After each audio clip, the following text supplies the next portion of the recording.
नमस्कार। आज प्रेमचंद की जयंती के अवसर पर हम उस महान कथाकार और बहुआयामी रचनाकार के प्रति अपनी श्रद्धा निवेदित कर रहे हैं। प्रेमचंद ने हिंदी कथा साहित्य को वैश्विक संदर्भ में एक अलग पहचान दी। प्रेमचंद ने हिंदी कथा साहित्य को यथार्थ बोध दिया। उन्होंने परिलोक से बाहर निकालकर उसे जीवन का स्पंदन दिया। प्रेमचंद आज से 140 साल पहले हुए थे। 1936 में उनका निधन हुआ, लेकिन प्रेमचंद ने जो भी लिखा वह आज भी प्रासंगिक है, आज भी मौजूद है। अक्सर हम प्रेमचंद को कथा सम्राट कह के उनके एक पक्ष को ही उद्घाटित करते हैं। प्रेमचंद जितने श्रेष्ठ कथाकार हैं, उतने ही श्रेष्ठ पत्रकार भी हैं, उतने ही समर्थ नाट्यकार भी हैं, उतने ही समर्थ समीक्षक भी हैं, उतने ही समर्थ शिक्षाविद भी हैं और उतने ही समर्थ बाल साहित्यकार भी हैं। प्रेमचंद ने किसानों की समस्याओं को उठाया। उस समय उठाया जब हमारा देश गुलाम था, हम अपनी आजादी के लिए संघर्ष कर रहे थे। प्रेमचंद को गांधीवादी लेखक कहा जाता है, लेकिन जो श्रेष्ठ लेखक होता है वह किसी एक विचार भूमि तक सीमित नहीं होता है। प्रेमचंद ने आर्य समाज के सुधारवाद से अपनी शुरुआत की थी और प्रेमचंद आलोचनात्मक यथार्थवाद तक पहुंचे थे। कहा जाता है कि जब भी जातीय जीवन में कोई विलक्षण परिवर्तन होता है तो उसकी अभिव्यक्ति महाकाव्य के रूप में होती है। प्रेमचंद के गोदान को गद्यात्मक महाकाव्य कहा गया है। यह कृषक जीवन की त्रासदी का महाकाव्य है। आप देखेंगे कि गोदान की शुरुआत होती है तो वहां यथास्थितिवाद है। होरी कहता है कि जब दूसरों के पांव तले अपनी गर्दन दबी हो तो पांव सहलाने में ही कुशल है। यह सामंतवाद का पांव है जो किसान को शोषित कर रहा है। जिस समय प्रेमचंद लिख रहे थे, उस समय प्रेमचंद के समकालीन दो अन्य कथाकार थे जिन्होंने किसानों की समस्याओं को, श्रमिक की समस्याओं को उठाने का काम किया था। चीन में लूसून थे और रूस में गोर्की थे। ये तीनों विश्व के श्रेष्ठतम कथाकार माने गए। प्रेमचंद के पहले हिंदी कथा साहित्य में आदर्श था, कल्पनाएं थीं, जीवन को बेहतर बनाने के स्वप्न भी थे, लेकिन वह हकीकत नहीं थी जो कथा साहित्य के लिए अनिवार्य होती है। ऐसा माना जाता है कि कथा साहित्य यथार्थवादी विधा है। प्रेमचंद के प्रारंभिक साहित्य में हृदय परिवर्तन का स्वर प्रबल है। वे आर्य समाजी थे, आर्य समाज से प्रभावित थे। 1903 ईस्वी में जब बनारस से प्रकाशित होने वाले उर्दू साप्ताहिक आवाज़े खल्क में उनका पहला उपन्यास छपना शुरू हुआ, असरारे मुआबिद उर्फ देवस्थान रहस्य, अब देखेंगे कि उसमें उन्होंने विसंगतियों को किस तरह, कितनी जीवंतता के साथ उजागर किया है। ठीक उसी समय वे क्रामवेल पर भी लिखते हैं। तो विश्व की जो महान विभूतियां हैं, जिन्होंने मनुष्यता को संरक्षित रखने की कोशिश की है, प्रेमचंद उनको भी अपने लेखन में महत्व देते हैं और हिंदी पाठकों से उन्हें परिचित कराते हैं। कोई भी महान कलाकार, कोई भी समर्थ रचनाकार अपने कालखंड को रेखांकित करता है, अपने कालखंड को रेखांकित करता है वह, और अपने कालखंड को रेखांकित करके ही वह कालजयी हो जाता है। ऐसा माना जाता है कि प्रेमचंद ने अपने युग के यथार्थ को वाणी दी थी, लेकिन वह वाणी इतनी प्रबल है कि आज भी घीसू मिल जाएंगे, माधव मिल जाएंगे, होरी मिल जाएंगे, गोबर मिल जाएगा, ऐसे पात्र आज भी मिल जाएंगे। भारतीय जनजीवन का जितना सफल चित्रण प्रेमचंद ने किया है, उतना सफल चित्रण बहुत कम रचनाकारों ने किया है। यह माना जाता है कि प्रेमचंद ने भारतीय मनीषा, भारतीय परंपरा का अनुशीलन किया था। वे माधुरी के संपादक बने। मार्च 1930 में उन्होंने जमाना पत्रिका निकाली और जमाना में उन्होंने एक प्रयोग किया था। अखिल भारतीय साहित्य को, भारतीय भाषाओं के साहित्य को एक मंच पर लाने की कोशिश उन्होंने की थी। वह कोशिश सफल हुई और आज जब साहित्य अकादमी अपनी पत्रिका निकालती है, समकालीन भारतीय साहित्य, तो आप देखेंगे कि हंस में जो प्रयोग प्रेमचंद ने किया था, उसी प्रयोग की परिणति इस पत्रिका में आपको दिखाई देगी।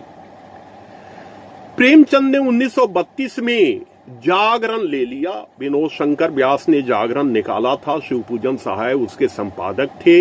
लेकिन जब आर्थिक परेशानियों से जागरण बंद हो गया तो प्रेमचंद ने उसको भी निकाला और प्रेमचंद ने जागरण के माध्यम से, हंस के माध्यम से भारतीय साहित्य का संवर्धन भी किया, राष्ट्रीयता की आवाज भी बुलंद की, नए लेखकों का मार्गदर्शन भी किया।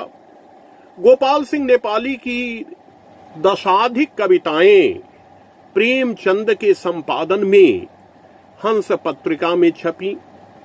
भुवनेश्वर जैसे कालजयी एकांकीकार को, कहानीकार को सबसे पहले प्रेमचंद ने ही छापा। प्रेमचंद ने जैनेंद्र को भी प्रोत्साहित किया। तो जैसे आज की हिंदी कविता भी निराला से प्रभावित है, उसी तरह आज का कथा साहित्य प्रेमचंद से प्रभावित है।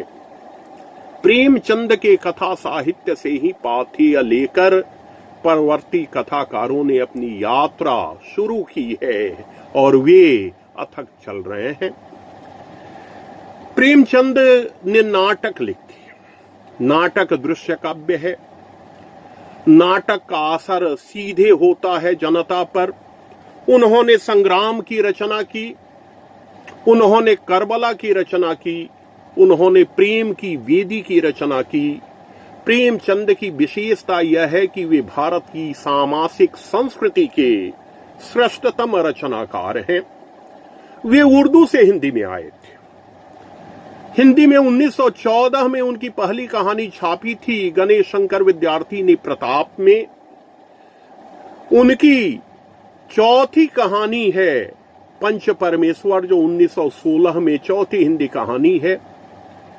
1908 जून में जब सोजे वतन का प्रकाशन हुआ, उर्दू का वह पहला कहानी संग्रह माना जाता है। उसमें 5 कहानियां थीं और वह कहानी संग्रह इतना लोकप्रिय हुआ, उसकी समीक्षा की थी सरस्वती के दिसंबर 1908 ईस्वी के अंक में आचार्य महावीर प्रसाद द्विवेदी ने।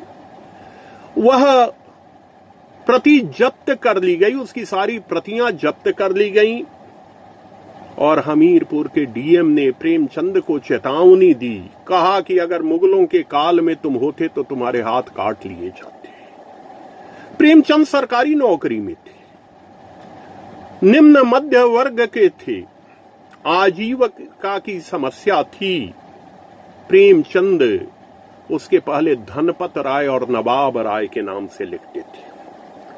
प्रेमचंद ने जब लेखन शुरू किया था 1901 के आसपास वे लिखते थे तो अपना एक तखल्लुस, अपना एक उपनाम रखते थे, नवाब राय बनारसी। उन्होंने शुरू में शायरी भी की।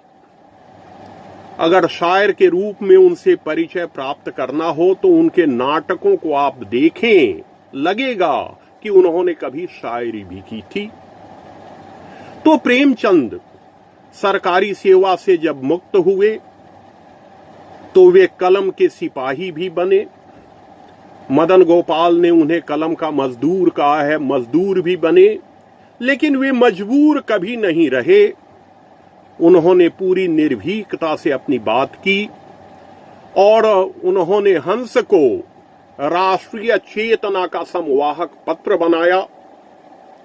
हंस पर कई बार मामले भी चले, जमानत भी मांगी गई, लेकिन प्रेमचंद एक योद्धा के रूप में जूझते रहे। प्रेमचंद ने बाल साहित्य का भी सर्जन किया है, क्योंकि वे मानते हैं कि जिस देश का बचपन सुरक्षित होगा, संरक्षित होगा, स्वस्थ होगा, उसके मस्तिष्क का विकास होगा, वह देश तरक्की करेगा, प्रगति करेगा।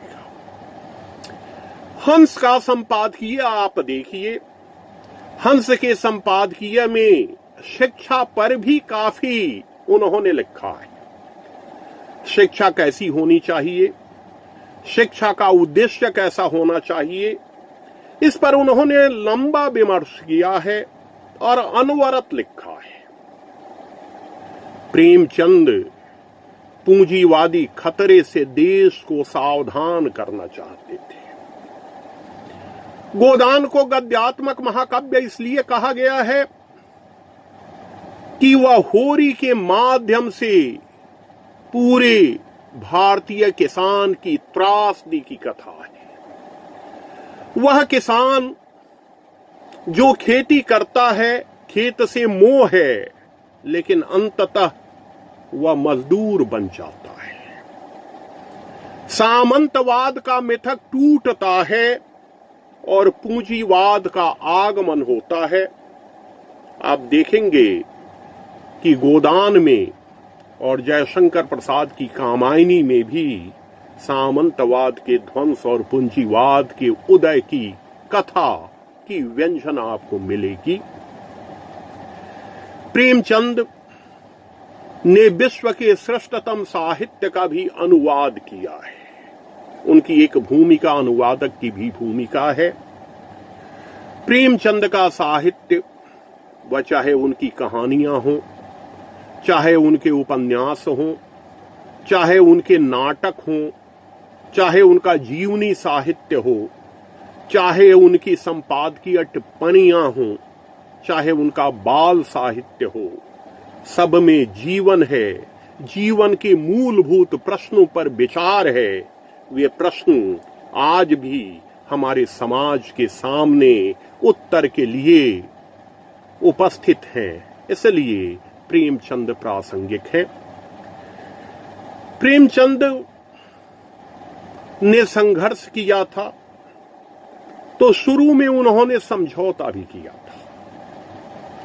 एक दिन में प्रेमचंद का निर्माण नहीं हुआ। कहा जाता है कि प्रेमचंद टॉल्स्टॉय, रूसी लेखक टॉल्स्टॉय से बहुत प्रभावित थे। टॉल्स्टॉय का जन्म एक जमींदार परिवार में हुआ था, लेकिन जमींदार परिवार में जन्म लेने के बावजूद उन्होंने जमींदारी के खिलाफ लिखा, मजदूरों की समस्याओं को उभारा और उन्होंने विद्रोह किया। प्रेमचंद किसान परिवार में पैदा नहीं हुए थे।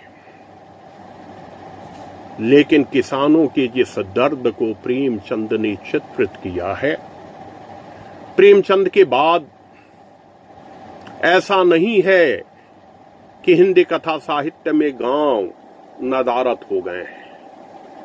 प्रेमचंद के बाद आंचलिक उपन्यासों की एक लंबी परंपरा चली है। चंपारण के महंत धनराजपुरी ने 1941 में एक आंचलिक उपन्यास लिखा था, अविरल आंसू। चंपारण के में जो किसानों की दशा थी, जो निलहों का अत्याचार था, उस अत्याचार पर वह उपन्यास है। फिर रेणु का मैला आंचल 1954 में आया, समता प्रकाशन ने उसका प्रकाशन किया था।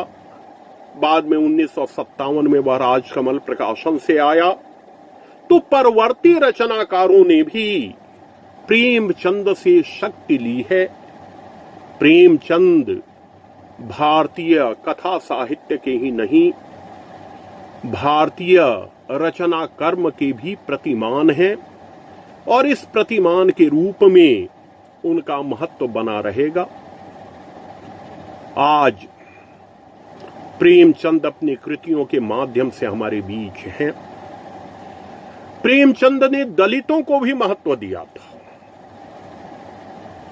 कभी कहा था किसी शायर ने, किसी कवि ने कि उपेक्षा उपेक्षितों की हर युग ने की, कब हुआ न्याय दानी करण के लिए, शोषितों की व्यथा की कथा जब लिखो, याद रखना हमें उद्धरण के लिए। प्रेमचंद ने समाज के वंचित वर्ग को उद्धरण नहीं बनाया, उन्हें हाशिए से उठाकर मुख्य धारा में सम्मिलित किया। इसीलिए अगर साहित्य जनता की चित्तवृत्ति की अभिव्यक्ति है तो प्रेमचंद का साहित्य प्रासंगिक है, प्रासंगिक बना रहेगा। अपने युग में प्रेमचंद महत्वपूर्ण थे, किंतु आज वे महत्तम हो गए हैं, हमारे लिए अनिवार्य हो गए हैं, हमारे लिए प्रेरणा के पुंज हो गए हैं। धन्यवाद।